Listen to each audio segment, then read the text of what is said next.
Hello, everybody, and thank you for tuning in to the Liberty Report. With me today as co-host is Chris Rossini. Chris, welcome to the program. Great to be with you, Dr. Paul. Very good. We want to talk a little bit about a subject we allude to and deal with all the time, and that happens to be the relationship of big business and big government. And it's very frustrating to a lot of people, and everybody talks about it. But I'm not sure they always understand exactly the fundamentals and where the line should be drawn, because a lot of big business people couch their terms in terms of free markets. For instance, yeah, they're for free trade, except it has to be fair, which means they want to regulate it and help one person against the other. So there's always a catch someplace. They say, yes, I'm for free markets and free enterprise. But except. And all of a sudden we find out that the system we have engenders and energizes all the people in business to do business with the government. And the truth is, it's pretty hard not to, because government is so involved with regulations. Even if you just really, truly wanted a free market, you have to fight the federal government all the time. You're trying to get rid of regulations. But those are usually the little guys. The big guys in big business, big banks, and military-industrial complex, they're buddies. They work in hand, and that's where our problem is. And not only is it an economic problem, but I think it's also a social problem, because people start to resenting wealth. Before we get further into this, because we are going to criticize big business and big government, I want to put a pitch in for rich people that do a good job. If you're a wealthy businessman and you're competitive, you have no monopoly power because of government regulations, and you get no special benefits from government, but you get voted very wealthy and you get very rich because you provide a service or a product for the consumers, and they buy your products, and you had none of these special benefits, then you should be rewarded. It's your money, and you should be able to keep it and spend it and invest it. And a lot of people are every bit as resentful of those individuals as those who make up the large majority of big business, who get the benefits from government. And the one thing that motivates people, and the concern is, and I think about this a lot because they don't need to worry about it, it's sort of, he's too rich. He's a billionaire. That's way too much. He doesn't need that much. And they say, well, we have to take some from him because there's always still some poor people, not understanding that poor people are poor because we don't have a true free market. But people, what are they going to do? What if they are providing a fantastic service without the help of government, and they're making a lot of money? Just think of the responsibility they have. They're serving our needs. They're giving us a good product. They're providing jobs. So whether they make, it makes no difference whether they have $500 million or $700 million. They're still very wealthy and they don't need anything. But their obligations are also maintaining jobs for people, making sure the price is low so that can be maintained. So that's my pitch for people who are rich, the honest way. Now, Chris, what we want to do today is talk a little bit about the partnership that develops and corrupts and really engenders all the hatred and people despising, all people who are in business, and they throw them all together. And I'm sure you've given that a little bit of a thought.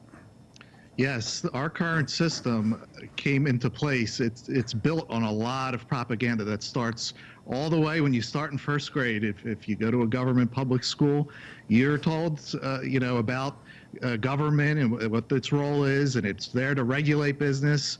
And the business, there's almost an antagonism that is put in your mind, that government and business are antagonists. And even in the Hollywood movies, I watched one last night where these evil businessmen were going to take over, but the white knight government came to save the planet. So, but government regulations and big business, they are very much in favor of it, because that's how they feather their nests. And in fact, if you think about what recently happened with Facebook, the big fallout, and the technology industry is still relatively free market. And then you hear the Facebook executives say, well, maybe it's time for government regulations. Well, that's curious. If they're antagonists, why would they be calling for government regulations? So there's a lot of sleight of hand that goes to create this crony system that we have. And a lot of words get thrown around carelessly. They, talk about socialism. There are candidates running now on the socialist platform.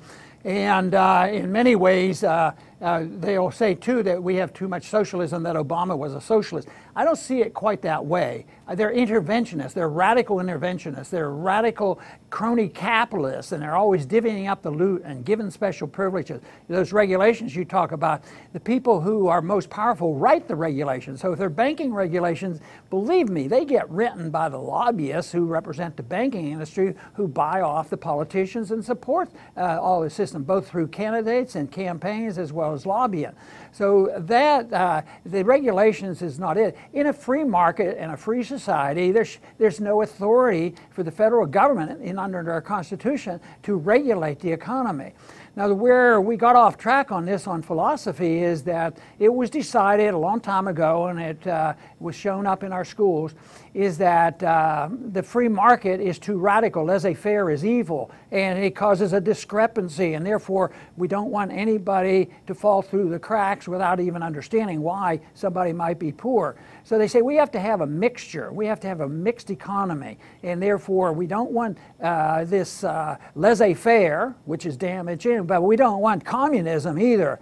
So they come up with this idea of interventionism, and this is well known, and it generates the kind of thing that you're talking about, Chris, so that it's the cronyism and buying and the partnership of big government and how the military-industrial complex works. So this is what happens.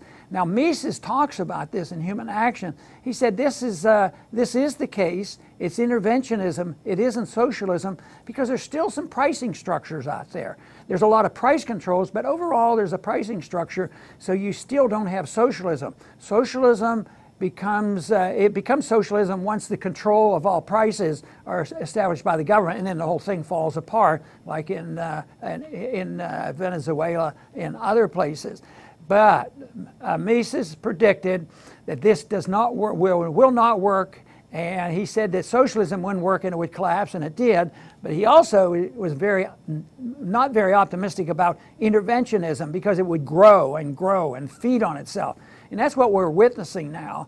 And there's some real weak spots in it, like the dwindling middle class. No matter how great the statistics are, there's a lot of unhappy people out. The middle class is getting poorer. A lot of people are starting to worry about their pension funds, and a lot of people, realize something is going on. So there is a maldistribution of wealth. The poor get poorer, and they have a harder time surviving, and there's a higher demand for welfare. Same way with government. There's a contest between who gets the welfare, the big business or the poor people. Before I went to Congress, I always thought all welfare was for poor people, and they were taking away the incentive for getting a job. But I think I've changed my opinion on that, because the big bucks really go to big corporations and big banks, and they get bailed out. And it's just not in our country. This is a global type of system that we deal with. And that, of course, is why the dollar is so important, because it's all propped up on the dollar of printing money and allowing other governments and other banks to be bailed out when necessary. But everybody eventually wants to protect the dollar. In order to protect the dollar in this situation, they have to bash gold. And that, of course, is what goes on constantly. Ultimately, though, the markets win out, and then we have to sit down and decide that we have a different system. And Chris, I'm sure you have some suggestions on exactly what what we might do differently than what we have today.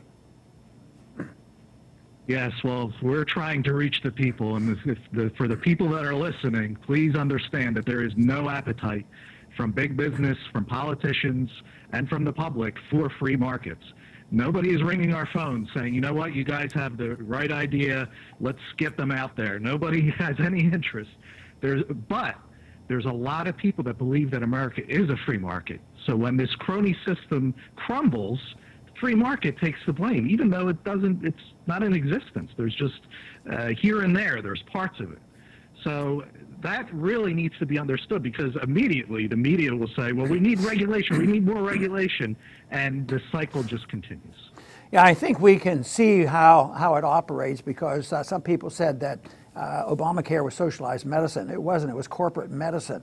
The drug companies loved it. The insurance companies loved it. and the medical management companies loved it. And it had not, well, it had something to do with socialism, because the goal was to move to, to really ruin the system and then move to a one-party payment. But I think there's been a step backwards. I think this administration has helped, and actually my son Rand has moved it in the direction of not having the mandate on there to try to move one little step toward a free market. So yes, this is a contest, because if the one-party payers win, that means socialized medicine and total control over fees. Fees are already controlled a lot, and that's why there's a lot of money out there. But excuse me, most of the money is going to the middleman. The middleman is out there. When I started my practice in the early in 1968, I just walked in and opened up my office and had a couple people working in my office and dealt with my patients and billed my patients, and if they had insurance, they collected it, and that was it. Today, you have to have a management company. The management company, is the middleman. The drug companies are involved. Just look at what you do with the pharmacies. Pharmacies really pump up the sale of drugs. They call you and say, "Oh, your prescription's due. Come buy this." So it's very, very much involved. But someday there'll be a knockdown, drag-out fight on whether it's going to be totally socialized. And of course, if you want inefficiency, you work in the direction of Venezuela. If you want freedom, at least keep it legal. Keep education legal. If you want to educate your kids at home or it's homeschooling, keep that legal. And keep it legal where you can go to a doctor and have a doctor-patient relationship. That still does exist in this country. And hopefully we can convince the people, if you want the best price and the best service, you go with the free market. Whether it's medicine, they always say medicine's an exception. Everybody has to have good medical care, and you can't pick on sick people. Well, what about poor people? They claim that they need to be fed, and they need to be housed, and they need a job, and they need transportation. The thing just goes on, and every time you add something to it, you add on debt. Debt is the problem. Debt is the ultimate regulator of what we have today. And you could send more and more people to Washington, smarter people to write better regulation. But believe me, it won't work. Eventually, the market regulates, and the overbearing debt that this system that we have, I think, will limit to how long this lasts. Yes, very good points. And for 1 second, I'm going to put myself into a crony businessman's shoes. And I personally, if I'm one of those people, I would love those unconstitutional bureaucracies like the FDA, the FCC, OSHA, EPA, because they're staffed with former employees of the companies they're supposedly regulating. You can't take a liberal arts politician and have him regulate some complex business. So I would make sure some employees are there to make sure everything's okay, and then call for subsidies, maybe use the word national security to have subsidies come my way. I would call for licensing to keep competition away from my business. And if I'm really bold, I would ask for a mandate. Everybody has to buy my service because, just like Obamacare, just because. So there's reasons why business love government regulations and don't want to deal with just the consumer with no props. And Chris, the one place where we're moving in the wrong direction, I think, is the momentum for having more protectionism. Put on tariffs. Anybody who's having a problem, put on a tariff. And we've talked about this several times already, but the tariffs are taxes, and you're not taxing the Chinese, you're taxing the American consumer, and you're taking away his right to buy the product he wants at the best price. So it's a little bit challenging, and people want more security than to be challenged, but they don't have enough confidence and understanding that markets deliver the goods. So in spite of all these regulation and the distortion in the monetary system and the distortion in interest rates, it's probably still pretty amazing how much is accomplished. But I see it being accomplished, based on debt and not on good investments and savings. Capital is supposed to come from saving, not by a printing press. So that's why this cannot last forever. Otherwise, why don't we just quit working and just print the money a little bit faster, and hire more people, have more immigrants come in. We'll just pay salaries for everybody to work for it. But and people say, well, that's extreme. Well, we're working with a program that's pretty extreme, that will not last. So hopefully, Chris, that we can move in that direction of promoting free markets based on a principle of liberty. And I think it would be very helpful. Do you care for a closing comment, Chris? Yes, to our leftist friends out there, because they're notorious for being anti-business. If you really want to stick it to the man, call for free markets, because they'll shriek if they even the thought of it. But that's very hard for a leftist to do because of their belief in what government is. But big business would be very much against your call for free markets. They love government regulations, and they're okay that you love it too. Well, you know, it's harder now than ever to find a good progressive who's honest with themselves and would have an honest discussion about this issue.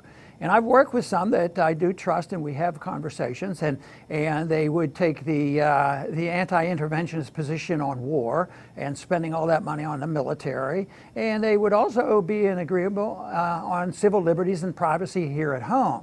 But then when it comes to free markets, that's different. So all of a sudden they say this is different. People aren't smart enough to make these choices, and it's not going to work. So when I approach this, I always try to put that all together. Freedom means that you have freedom of choice on how you want to run your personal life, how you want to run your religious life, your intellectual life, how to mind our own business about telling other countries how to live. But this works in that you ought to have the right to keep what you earn and have the incentive to what you earn, and you ought to have the right to make these determinations of what you do with yourself. The government can't protect you, you know, in economic security or in physical security by just having more regulations. That has to be done. It's an imperfect system. But if it's imperfect and you can't have a society where everybody will take perfect care of themselves, why do they think that sending a few people, the boldest and the most anxious to be the personal dictator of everybody else, will do the right thing? And obviously they don't. They make things much worse. So I think the case can be made and should be made, and that's how it has to be made. It has to be made intellectually. The ideas have the consequences, and demagoguing and yelling and screaming never works. So let's hope that we can keep promoting the message of peace and prosperity and move in that direction. I want to thank everybody for tuning in today to the Liberty Report. Please come back soon.